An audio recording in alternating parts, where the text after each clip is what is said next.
waxaana wanaagsan idil ahaantii madaawadayaal meel kasta aad joogtaan halkani waa bandhiga TV ku soo dhawaada wararkii ugu dambeeyay ee Soomaaliya qodobada xilligan wararkeena aad ku daawan doontaan waxaa kamid ah wararkii ugu dambeeyay xildhibaano maanta isku dhex feeray kulankii baarlamaanka iyo xildhibaano isku dayay inay u gacan qaadaan gudoomiyaha ku meel gaarka ah ee golaha shacabka waxaa kala qabsaday xildhibaanada kala ah Mahad Salaad iyo Kulanajiis oo gacmaha isku la tagay xogta tiro madaafiic ah oo maanta ku dhacday xarunta baarlamaanka ilaalo ku dhaawacantay Cabdiraxmaan Cabdishakuur oo afka furtay xildhibaano shaaciyay ujeedka madaafiicdaas ayaan idin soo gudbin doonaa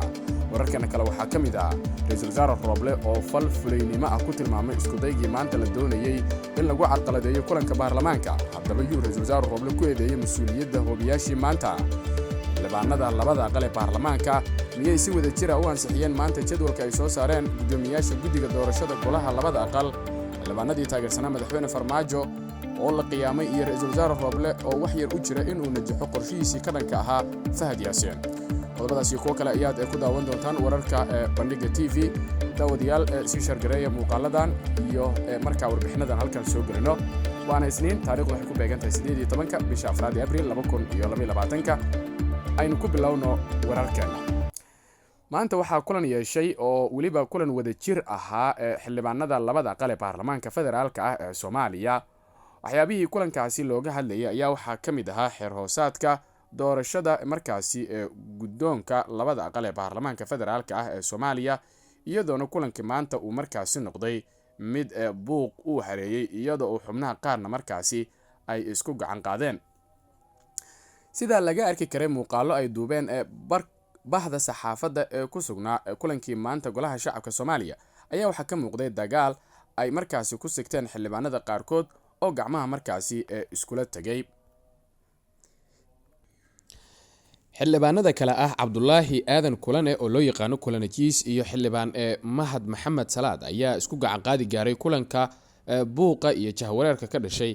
ajandaha markaasi looga doodayay rabshadaha ka dhex dhacay golaha shacabka ayaa waxa qayb ka ahaa xildhibaan Cabdishakuur Cali Mire oo ku hayb ah madaxweynaha Soomaaliya Maxamed Cabdullaahi Farmaajo qaar kamid ah xildhibaanada ayaa markaasi soo kala dhex galay oo kala qabtay xildhibaanada ku sigtay in ay markaasi dagaalamaan iyadoo xaaladdu ay markaas noqotay mid aad u cakiran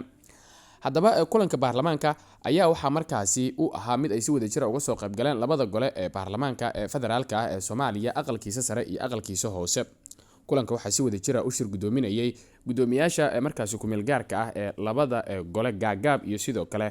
dhaban cad waxaana kulanku u ahaa mid markaasi warbixin looga dhageysanayay gudoomiyaasha markaasi guddiga doorashada gudoonka golaha shacabka iyo sidoo kale midka aqalka sare xildhibaan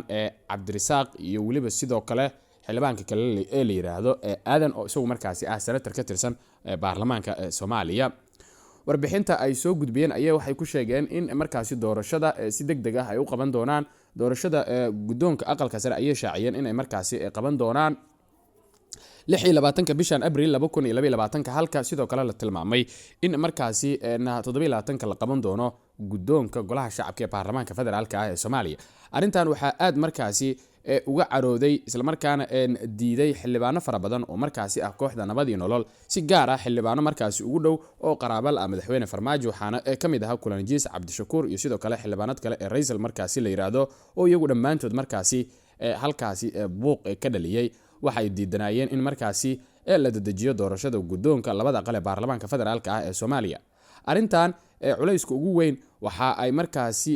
tahay in uu ka maqan yahay Fahad Yaasiin oo xubnahan markaasi ay yihiin kuwa difaacaya Fahad oo wali markaasi banaanka lagu hayo isla markaana kursigiisa ay ku dhagan yihiin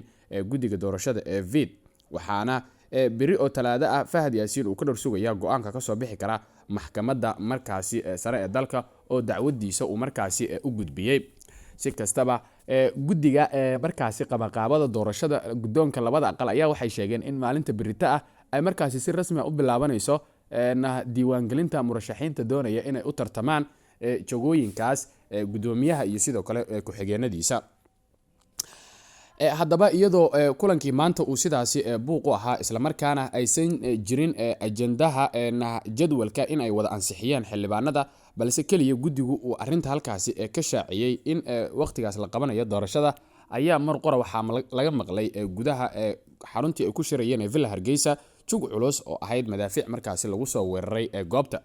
jugtaan culus ayaana waxa ay markaasi keentay shaki xoog leh iyadoona halkaasi ay markaa kala noqotay mid markaasi in lagu kala cararo. wararkii ugu dambeeyay haddii aynu fiirino hoobiyaashaas khasaaraha ay markaasi geysteen, hoobiyaashan ayaa waxay ku dhaceen afaafka hore ee xarunta xilli uu soo dhammaaday kulan ay lahaayeen xildhibaanada labada gole ee baarlamaanka oo iyagu markaasi ansixinaya habraaca doorashada guddoonka. xaaladda goobta ayaa mar qura isku bedeshay mid markaasi cakiran, waxaana qalqal amni laga dareemay xarunta baarlamaanka oo ay ka socotay shaqo adag oo lagu dardargelinayo doorashada.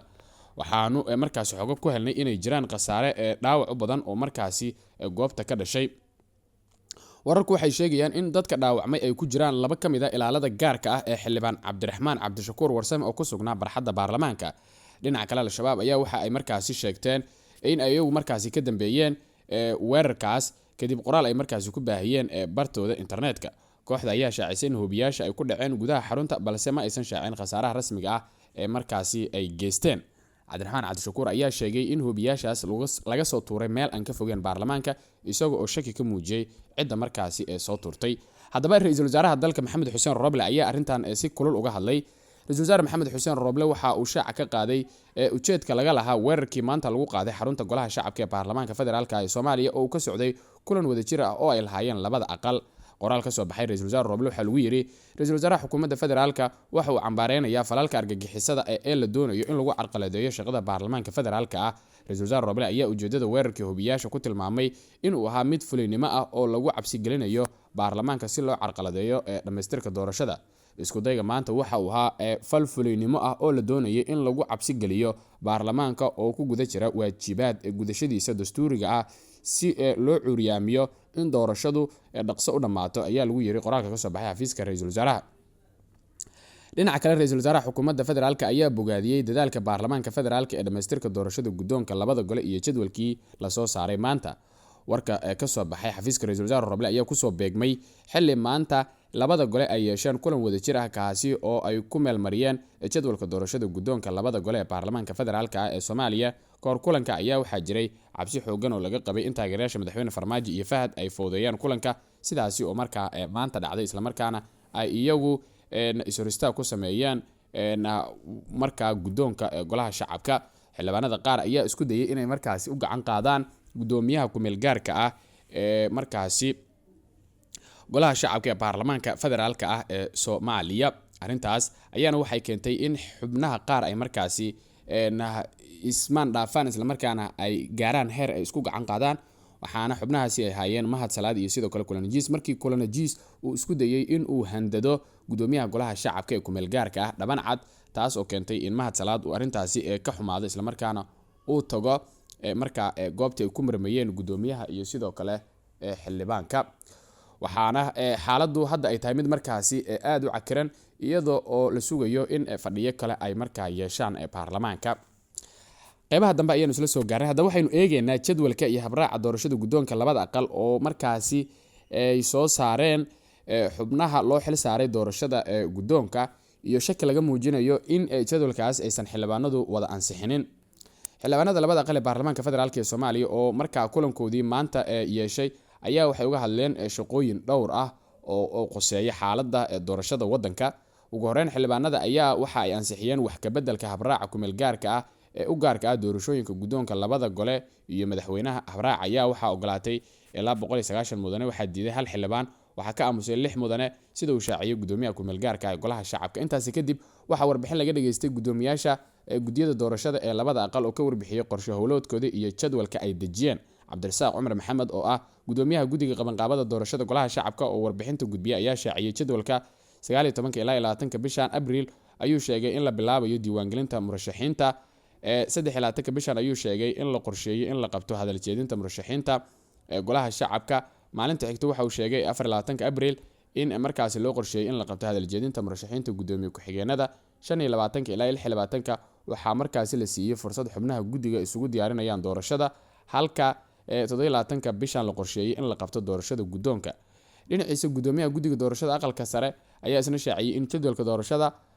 markaasi uu noqonayo sida tan 19 ilaa 20 bishan in diiwaangelinta la bilaabayo, 23 ilaa 24 in la qorsheynayo hadal jeedinta, 26 markaasi ay dhacayso doorashada guddoonka. xildhibaanadu waxay markaas isku raaceen lacagaha laga qaadayo musharaxa madaxweyne midka guddoonka labada aqal iyo ku-xigeenadiisa lacagta la qaadayo isla markaana laga qaadayo madaxweynaha waa 40,000 oo isdiiwaangelina lacagta laga qaadayo murashaxiinta gudoomiyaha labada aqal waa 20,000 oo dollar halka laga qaadayo 15,000 oo dollar ku-xigeenada gudoomiyaasha markaasi labada aqal ee baarlamaanka federaalka ee Soomaaliya. xildhibaanada qaar ayaa ku doodaya in arintan aysan ansax ahayn isla markaana waxay dalbanayaan in kulamo kale la isugu yimaado si markaasi loo ansixiyo. ugu dambeyntii ra'iisul wasaaraha Soomaaliya Maxamed Xuseen Roble ayaa moodaa in qorshihiisii iyo markaasi shirqoolkii Fahad Yaasiin uu u noqonayo mid markaasi najaxaya haddii sidaan ay wax ku socdaan isla markaana la dedejiyo doorashada guddoonka golaha shacabka. inkastoo villa Soomaaliya ay iyadu mar kale laga yaabo in isku dayo kale ay samayso. intaas ayaan kusoo gabagabeynaynaa warkeena tan iyo warkaan war lamida intaanu dib ugu kulmi doono xanidi kaga tagana sidaas iyo nabadgelyo.